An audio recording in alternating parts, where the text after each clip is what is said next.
Para aqueles que iniciam uma vida limpa, pretendem fazer isso, eu acho que é de bom ouvir a gente discutindo essa questão, como ficar limpo na rua, tanto as pessoas que foram internadas como aquelas que não, as dificuldades, esse primarismo de início, as dificuldades que a pessoa vai viver, talvez isso possa ajudar familiares e mesmo dependentes aí que estão começando a sua caminhada numa vida nova. O assunto de como estar limpo na rua, o pós-internação, algumas coisas são muito importantes, são coisas que são repetidas para todo adicto que está numa internação, do que fazer, do que não fazer, do que evitar, e são coisas básicas.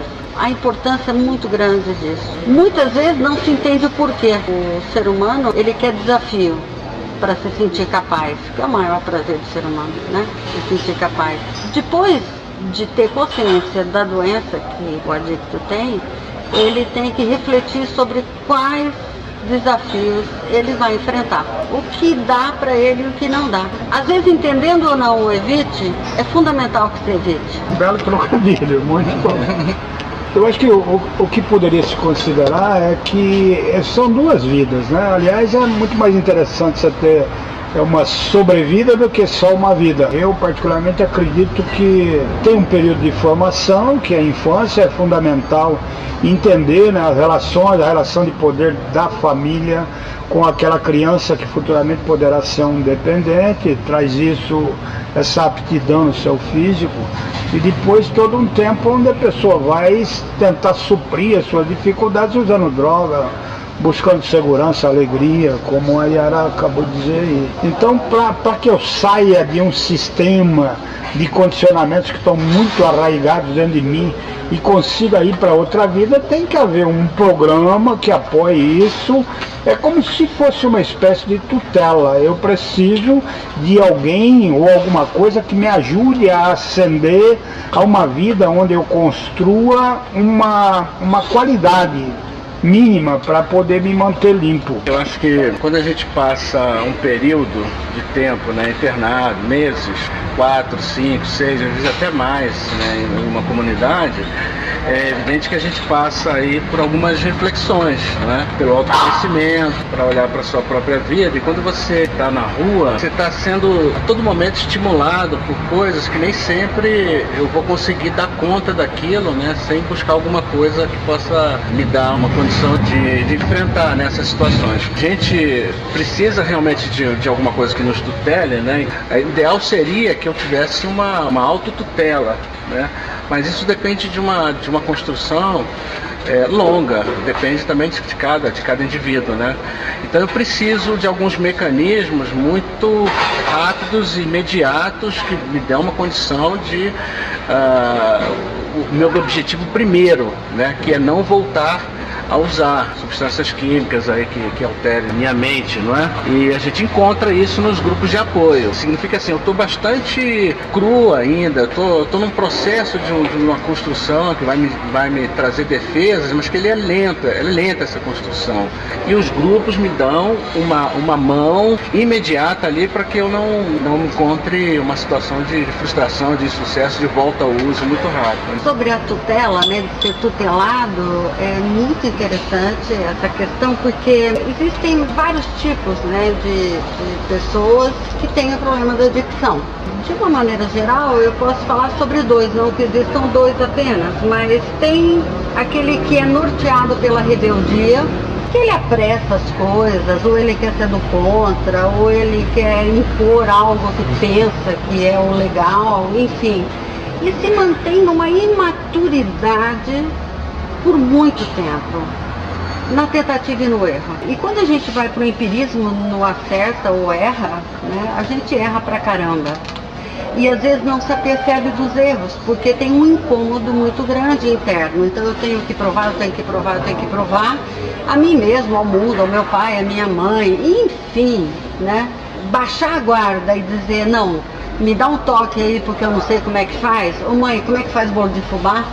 Sabe? Ou então, ô pai, como é que bebe café? Ou como é que usa o Windows, né? É baixar a guarda e se dispor a aprender com quem tem um pouco mais de experiência, não que saiba, mas que tem um pouco mais de experiência. E aí tem uma série de coisas que é nobre na formação do ser humano, né? Que é a humildade, que é a questão de saber ouvir, de ouvir o outro, né? Eu acho que tem uma série de vantagens nessa postura. Então tem um momento na vida de rebeldia, que é assim, minha mãe e meu pai me ensinaram, o padre ensinou, o seu Manuel da padaria ensinou, e eu vou para o mundo e vivencio algumas coisas e aí eu invalido alguma coisa. Mas esse momento, ele passa, é temporário. Se manter nele, fica complicado ser tutelado por um programa, por uma filosofia, ou por alguém que se dispõe a te falar algo sobre aquilo que você está vivendo. Diz assim, ó, eu acho que eu tenho alguma coisa para te dizer sobre o que você está vivendo, né?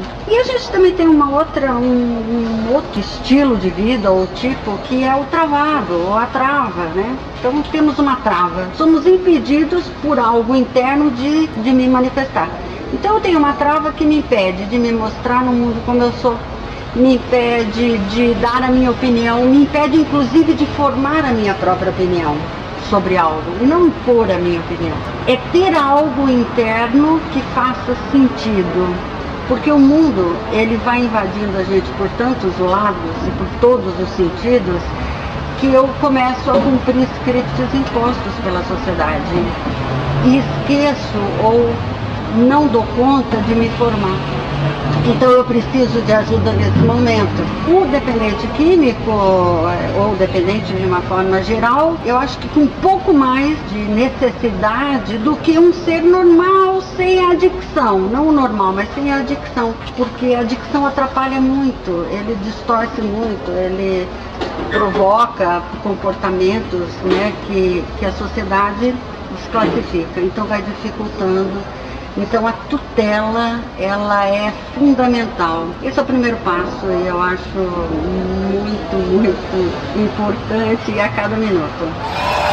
Existe um fato, assim, eu acho que o único grande fato fundamental, eu usando, eu me tornei incompetente para continuar usando uma substância qualquer e que eu navego para o outro. Então, na medida em que eu vou envelhecendo naquela forma, eu me canso, eu vou me exaurir e ter que parar. Eu acho que a única coisa que a gente consegue realmente parar é parar de usar a substância, porque aquilo se tornou muito difícil, tornou a vida quase que impraticável em função do uso. Muita gente chega à indigência nesse aspecto. Agora, na medida que eu paro, sobram as questões que me formam para usar, quer dizer, todo eu está em ebulição e dá em substância. Eu, de repente, eu fico assim nessa prática durante anos. E quando eu me sobro limpo, quando eu me sobro abstinente, eu me vejo cheio de... São as dificuldades que me remetiam para o uso. E como é impossível de usar, eu preciso melhorar os níveis. Por exemplo, se você pegar uma pessoa bastante brava, irritada, ela vai continuar com esse padrão. Ela não vai, de repente, se tornar um Buda ou um Dalai Lama. Ela pode até comprar os livros do Dalai Lama e deixar ele feliz. Há questões do comportamento, do caráter, questões básicas que me pertencem e que não vão ser alteradas assim, quer dizer, vão ser melhoradas na emergência de não poder usar. Então eu não vou me tornar um ser voante em função de ter parado de usar, muito embora existam pessoas que tentem passar essa maneira teatralizada de olha pra mim, que herói que eu sou, olha que eu fiz e tal, porque o mundo hoje é muito isso, né? No mundo do shopping, né? Onde as pessoas primam pela aparência, né? E tentam mostrar muito do que não são. Então eu vou viver com a minha realidade, dura, difícil, às vezes extremamente difícil, e ter que me manter limpo. Então eu tenho que fazer isso da melhor forma, que o fato de ficar limpo não me transforma em uma pessoa extremamente infeliz, deprimida, E eu tenho que usar todos os recursos possíveis para poder evitar isso e transformar a minha abstinência em alguma coisa muito tranquila. Eu tenho essa experiência, né? Não foi só uma vez que eu busquei recursos, né, para não usar nenhum tipo de substância, né? E eu percebi que cada vez eu procurava uma alternativa para isso, né? E às vezes todas elas juntas. Por exemplo, um grupo de apoio que tivesse uma filosofia, né, que tivesse espiritualidade, por exemplo, fazer terapia individual, por exemplo, ter também um acompanhamento psiquiátrico, me utilizar de medicamentos, né, que dão conta às vezes da ansiedade, né, da agressividade, do humor oscilante, né? E às vezes nem com todos esses recursos eu conseguia ainda ficar sem o uso de alguma substância, né? Eu acredito que hoje a gente tem um quadro aí, né, triste, né, de que a maioria das pessoas que se tratam para o problema da dependência química, elas acabam voltando ao uso, embora todas essas propostas e todos esses recursos. Então a gente precisa pensar naqueles recursos prioritários, né, que vão dar conta para aquele momento exato em que eu não estou conseguindo realmente dar conta, né? Não consigo ter autocontrole, autodomínio, eu preciso de uma ferramenta imediata para que eu não retorne, porque retornar ao uso não é alguma coisa que usei, parei, voltei de novo, né, a não usar. Não, realmente aquilo parece que destrói tudo, aquilo que eu construí em algum tempo em que eu fiquei numa abstinência. Então eu preciso de um mecanismo que ele seja de uso rápido, acessível, fácil, a enfrentar essa situação, que é o problema da maioria, não é? Eu acho que nesse período de transição de uma vida usando drogas e de falência praticamente total para um momento de tranquilidade, onde eu possa sobreviver muito de uma maneira pacata, simples, a minha maior questão, que seria o uso, há necessidade de transpor esse período que está mais ou menos localizado em um ano, talvez um pouco menos, um pouco mais, com a ajuda de pessoas que tenham competência para me ajudar. Então, vou pensar, por exemplo, uma pessoa que se quebra toda aí, que tem um problema de osso e tal, ela de repente ela precisa, ela não pode prescindir da fisioterapeuta, né? O fisioterapeuta é fundamental para esse período de transição, onde a pessoa possa se resgatar fisicamente. A pessoa que vai ficar limpa nesse período de transição, se ela não tiver um apoio assim, muito humano, muito próximo, que possa acudi-la nas suas dificuldades, para que os momentos de dificuldade não se transformem em vontade de usar, ou em uso propriamente dito. Então fica muito difícil. Eu acho que uma grande parte das pessoas que se internam e que voltam a usar assim nos primeiros meses após estarem internados, ou mesmo limpos sem internação, eu acho que as pessoas caem por falta desse tipo de sustentação, né? Quando a pessoa vai voar de asa delta, ela precisa de um instrutor. Quando a pessoa vai pular de paraquedas, ela pula junto e tal. Então tem toda uma adaptação, uma vida limpa. E isso não dá para fazer um simples voluntarismo, né? Ficar construindo um discurso e tal, e de repente eu não me sustento com um discurso falso, né? Onde eu sou um cara sem força. Eu quebrei, eu sou um falido, e do falido eu vou conseguir me levantar. Então o poder superior, ou a força superior que vai me auxiliar nesse princípio, poderão ser pessoas em carne e osso. A minha origem não me recomenda uma grande crença, né? Do lugar que eu venho não há uma crença, né, que me sustente. Então os grupos anônimos, eles têm uma forma muito interessante, que é a forma do apadrinhamento, que são pessoas que têm capacidade de ajudar e que vão acompanhar ele nessa caminhada aí, né? Então a tutela, a princípio, ela tem que ser humana, física, alguém que possa me ajudar, e depois uma tutela mais no plano intelectual, né? Onde eu consiga me suprir e me transformar em alguém que também ajude os outros. Eu acho de grande importância que o dependente, a dependente, se dá conta da fragilidade que tem, ou da inexperiência, né, de viver esse novo papel sem a substância, busque essa tutela voluntariamente, porque isso está aí. No mercado existe isso, né? Existem grupos de apoio, existem profissionais, né? Médicos, paramédicos, companheiros, Então, que a iniciativa, às vezes sabendo e às vezes não sabendo, seja de quem está iniciando uma nova jornada. Acho fundamental, né, para que ele não tenha que ser convencido, né, mas que ele se disponha, né, a aprender algo que, na verdade, ele não sabe. Ele perceba uma deficiência e, né, vá para lá. Eu vejo uma coisa muito interessante entre as pessoas que têm um número muito elevado de internações e as pessoas que com uma única internação, por exemplo, mudam o rumo da vida.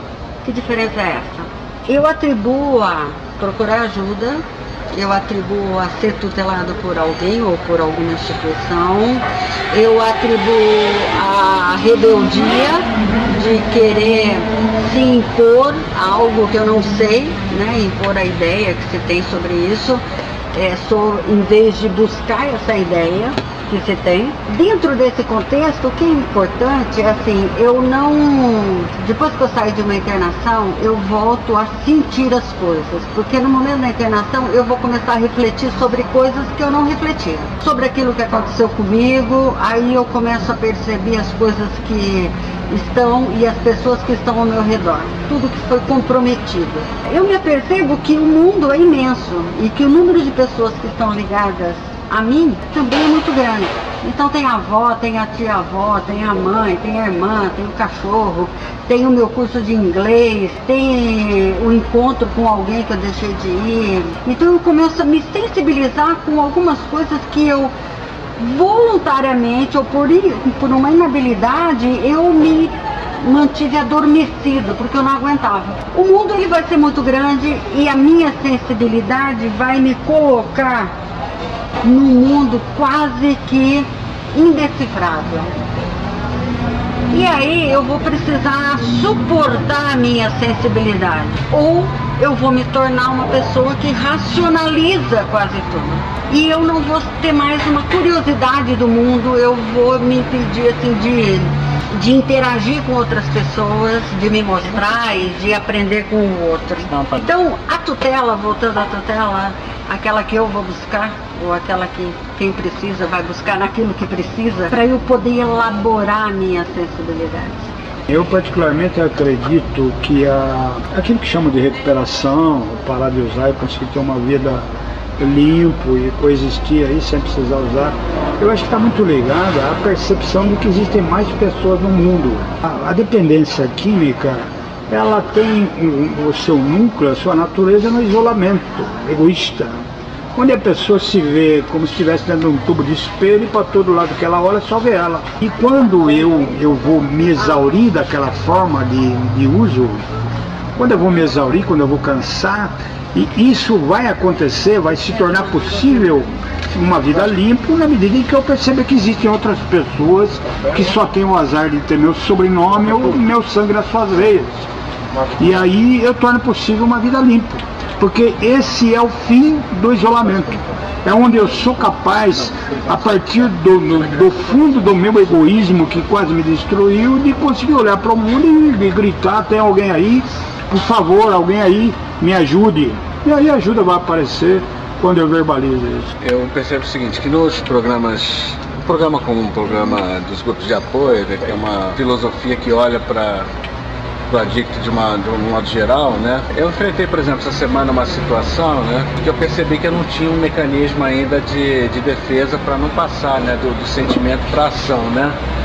Por exemplo, eu estava falando a respeito da defeitos de caráter que o programa aborda, né, a ira, fazendo um paralelo em relação à questão da drogadição, eu parti para a agressividade, né, não consegui ter um intervalo de tempo aí entre o sentir e o agir, né, um pensar aí no meio, e partir para aquela ação. Isso é diferente de usar a droga, mas ao mesmo tempo é parecido, porque quando eu sinto a necessidade ou a vontade de usar, eu preciso ter, antes da ação de usar, preciso ter um mecanismo aí de defesa.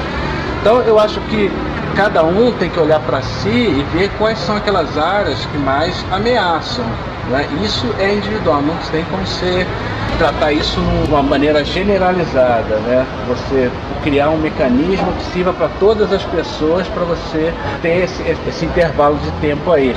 Eu acredito que a prioridade é para nós que temos algum problema, né, com a questão da dicção, é o não uso, é o não usar. Porque as outras questões que eu também quero resolver em relação às minhas ações, quando eu acredito que elas são inadequadas, quando elas são equivocadas, eu ainda vou continuar, como você disse, né? Vou continuar ainda fazendo essas coisas que eu não gostaria de fazer, né? Porque eu tenho basicamente uma personalidade que assim, é tendente à ira, que é tendente a outras emoções, a outros sentimentos. E isso, em relação a esses sentimentos, as questões da minha personalidade ou do meu caráter, elas são construções lentas, demoradas, né? Eu precisei ficar numa clínica, ele falou, uma vez ele falou, pô, precisava que você ficasse um tempo a mais aí no lugar para ver se surge um outro cara, né? Porque depois de muitas internações, que nem ela falou, né? Eu acredito que fica mais comprometido uma série de âmbitos e até faculdades mentais. Vai acabando tudo, vai ficando mais lento. Eu fico lento mais rápido. Eu fico velho mais rápido, né? E aí eu acabo tendo que me refugiar numa clínica durante um ano, né? Não porque é uma clínica, mas porque era a única alternativa que eu tinha naquele momento. Eu vi que eu perdi determinados valores, assim, extremamente importantes, que eu tinha conquistado num tempo limpo, e aquilo lá de repente nunca mais vai voltar, entendeu? Porque é uma outra configuração, já é um outro pensamento, num outro momento, um outro contexto, e as coisas me abalaram muito também, né, em relação a não só a autoestima, né? A minha capacidade mesmo foi seriamente afetada, né?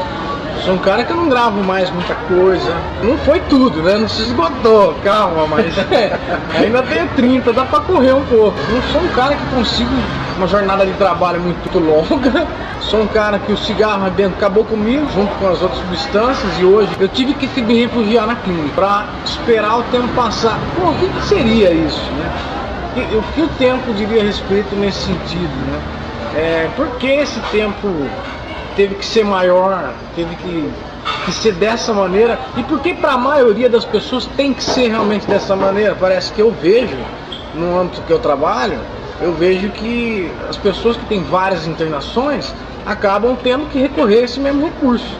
Ficar num lugar, sendo tutelado mesmo, com tudo que vocês estão falando, e de repente uma observação muito maior e uma incapacidade de se autogerenciar. O que me ocorre é assim, né, não como uma verdade absoluta, mas as pessoas que têm várias internações, elas resistem mais à tutela, né? Parece que tem uma pressa, uma urgência de superar a dificuldade muito rápido, muito rápido. Há uma ansiedade muito grande, fora do padrão do que eu considero a normalidade, dentro do que eu já pude ter experiência e contato. A ansiedade é muito favorável para o ser humano porque ela te prepara para a luta ou para a fuga, né, que a gente chama de estresse, que é uma predisposição em aumentar uma atenção sobre algo. Quando não se sabe que a atenção é essa, para qual algo é esse, né? Tem uma confusão. E nessa confusão, você pode sair correndo na hora de parar, você pode se atrapalhar nisso. Quando você se atrapalha e parece que está dando certo, fortalece o comportamento. E aí quando você vê, você já está de novo dentro de uma clínica, cara. De novo você está dentro de uma clínica. E fala, puxa vida, não deu certo de novo. E isso vai enfraquecendo, né, as suas convicções.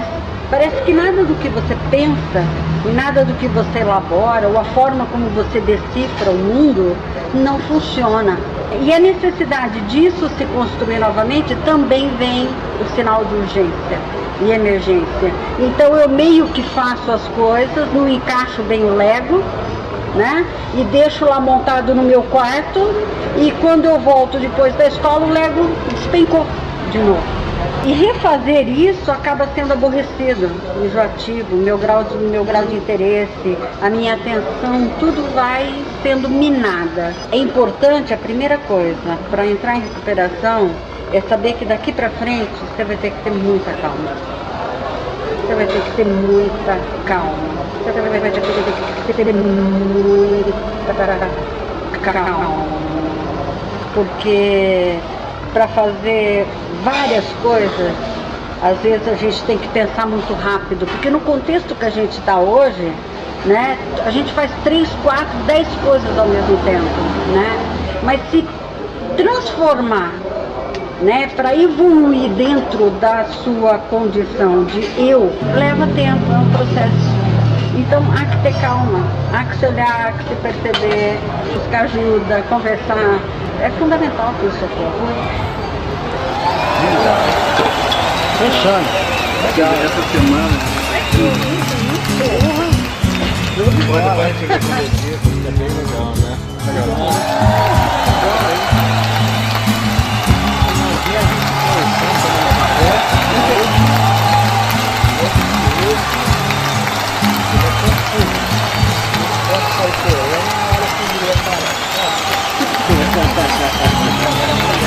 Eu ouvi falar uma coisa que é verdade.